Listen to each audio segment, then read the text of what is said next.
Баршаңызға сәлем, ас әлемі арнасының көрермендері. Бүгін сіздерге дәмді әрі жұп-жұмсақ болып шығатын пирожкидің рецептісімен бөлісетін боламын. Видеоны қарамас бұрын менің каналыма тіркелуді ұмытпаңыздар. Алдымен ыдысымызға жылы сүтімізді құйып, үстіне дрожж және де қантты салып араластырамыз.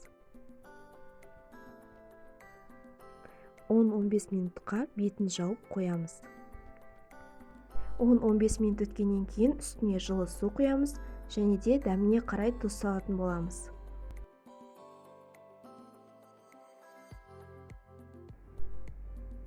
Бір ас қасық сұйық май және де бір ас қасық майонез салып араластырамыз.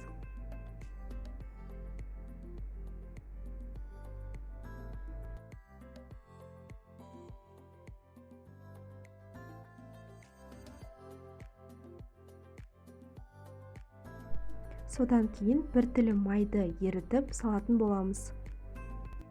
Електен өткізілген ұнымызды біртіндеп сала отырып, қолымызға жабыспайтындай етіп, қамыр илейтін боламыз.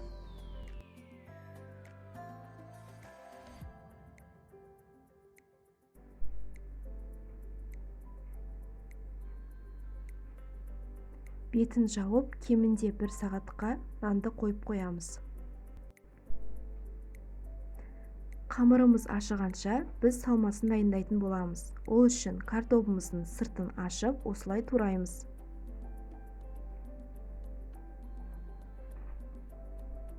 Және де картошкамыздың бетін жауып тұратындай етіп суық су құямыз.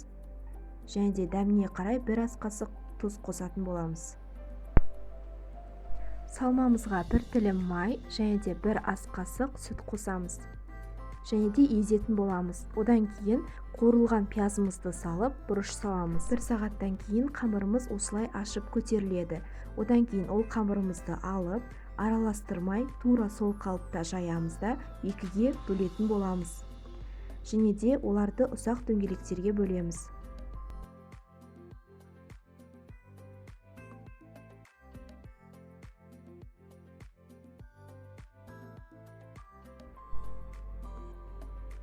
Осындай дөңгелектер шығады, оны ұнға батыра отырып, жаямыз оқтаумен.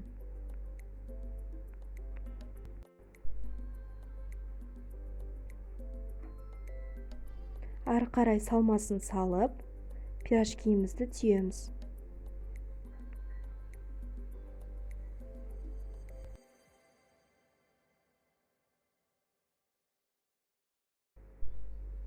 Майымызды қатты қыздырмаймыз, себебі пирожкиіміздің сырты ғана пісіп, іші піспей қалуы мүмкін.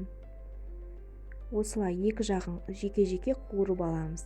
Және де майы сіңіп тұру үшін салфеткаларға бірінші салуымызға болады.